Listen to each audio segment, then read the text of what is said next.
রাতের অন্ধকারে দা দিয়ে হামলা, প্রাণে বাঁচলেন এক ব্যক্তি।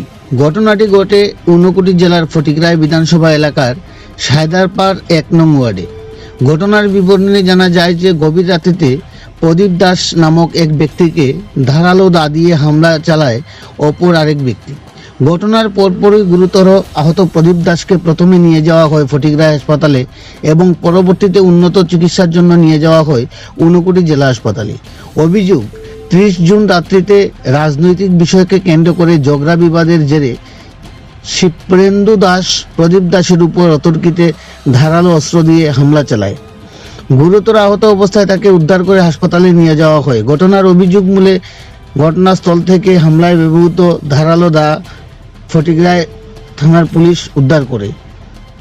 আহতের স্ত্রী গীতাঞ্জলি বিশ্বাসের অভিযোগ, পুরনো শত্রুতার জেরেই এই হামলা সংঘটিত।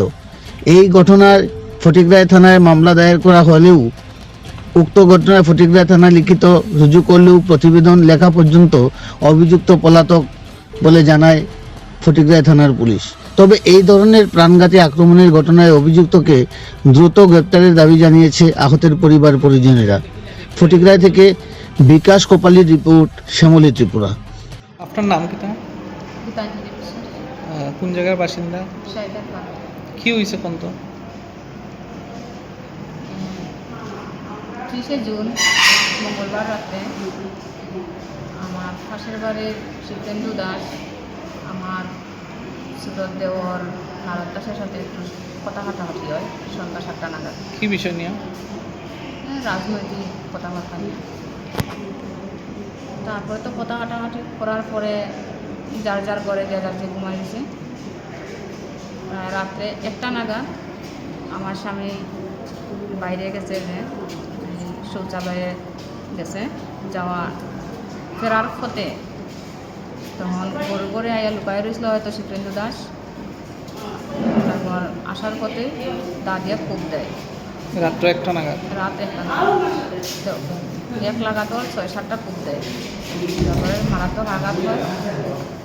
তারপর আমরা থানা কল করি, করার পরে থানা যাওয়ার পরে আমরা আমার স্বামীকে নিয়ে ফটিকরায় হসপিটালে আসি।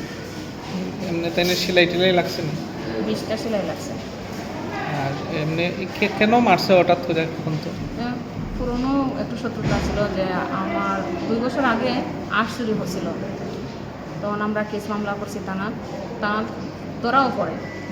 ধরা পড়ার পরে থানাত যখন লইয়া আইসে তখন থানার থেকে ফলাইয়া যায়। তারপর 2 বছর নিখোঁজ আসলো। 2 মাস আগে বাড়িতে আইসে, ভালোই চলাফেরা করতেছে, কোনো কিছু নাই। হঠাৎ করে সেদিন রাত্রে ওই কারণেই হয়তো ওরকম করছে। আপনারা কিতা চান?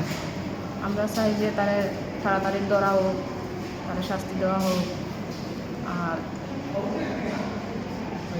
আমার স্বামীর চিকিৎসার যা খরচ আছে যাতে বহন করে।